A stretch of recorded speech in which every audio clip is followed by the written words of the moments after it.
Catus Maximus here. This time it's a bench review of the Rockwell 310 series trim router. And sorry about the bench review. I live in an apartment. Drill reviews, I can drill a block of wood inside. It's not too bad, but you can't run a router with the amount of dust that they produce and noise. I once tried to make a video about a router outside, and my apartment manager said I'd be evicted. So someday I'll be in a place with a garage, and I'll do update with performance tests and demonstrations of a bunch of the power tools that I just did cheesy table reviews on. But this is just to bring attention to the 310 series. This is a much earlier one, as we can see. It has the red R. These are out of Pittsburgh, Pennsylvania. Nice Tools used to come out of Pittsburgh, and then Harbor Freight kind of perverted the name with their really terrible Pittsburgh brand tools. As we can see, this is a beautiful all aluminum unit. Bakelite top or motor cover, and a Bakelite, I believe that's Bakelite base. We do have fractional. It is even though it's technically a 7/16 cutout here on the stem and an 11/16, so I do use an 11/16 on the nut. What I found is that the little flats there are cut just a little bit narrow. 11 millimeters is slightly smaller than 7/16, and it seems to be absolutely perfect. So that's what I use the wrenches. I was lucky enough to also pick up the little roller guide. The use of the roller guide is the fact that it goes onto the side of, and they have these, they're primarily associated with trim routers, but they do have them for larger routers. The whole purpose of this thing is it goes onto the side like this. You can adjust the height. Let me get this thumb screw back in here. Nice knurled thumb screw. Come on now. Anyway, you can adjust the height. You have a lock screw here.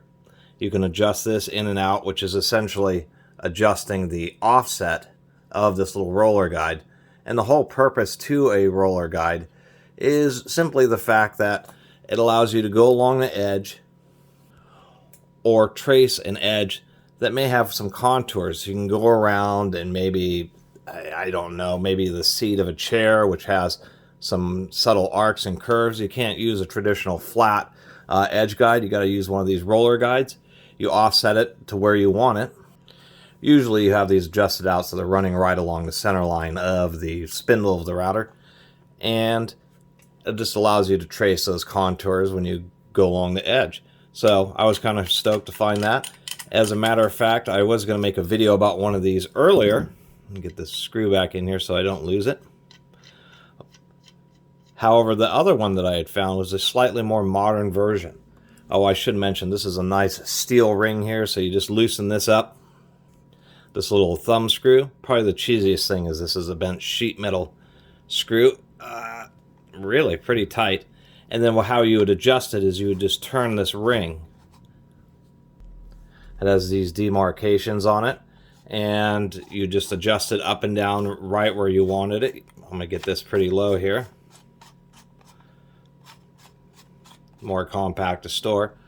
You just adjust the ring, and then you lock it up again, and then the ring just snaps into these little guides, which I really like quite a bit.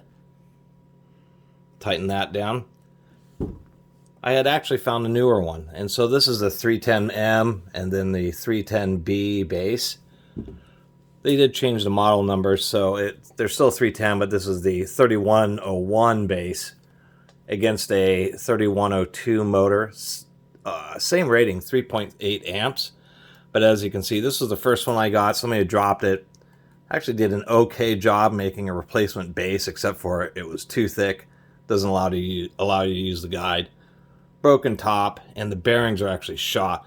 You should know something about routers. If you ever see any type of router, trim router to big 15 amp, huge routers, what you got to do is make sure that the spindle does not have any wobble back and forth and does not pull in and out. If there's any play that you can detect in and out or side to side, bad bearings, and that's unfortunately the situation with this one.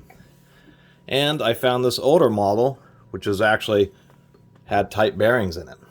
Although it's not super difficult to replace bearings. The worst part of most routers is like there's a little lock ring in there that you do need a pin spanner to go ahead and remove. There is the little arrow for the matching the demarcations on this ring here. Anyway, they are pretty decent. You think only a 3.8 amp motor, but the amount.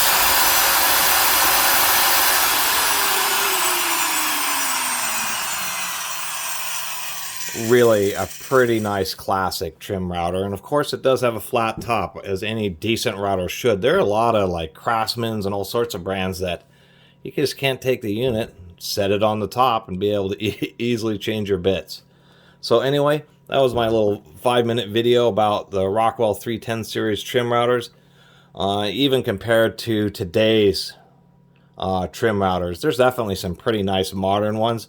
There's something to be said for having just a classic Rockwell, which is of course where Porter Cable's woodworking products are based off of after the whole complicated merger and then selling off of Rockwell's woodworking business so they could go do defense stuff. But man, a lot of Rockwell's tools were really pretty nice. We can see that this has a whole solid base here, so when you're using it this way, all the dust and chips are going to come out one direction. And so you just make sure this is facing generally towards you and you're not getting showered in the face with wood chips. Anyway, I really appreciate everybody who's been watching and subscribing. And if you haven't subscribed, please do. Till next time, Catus Maximus out.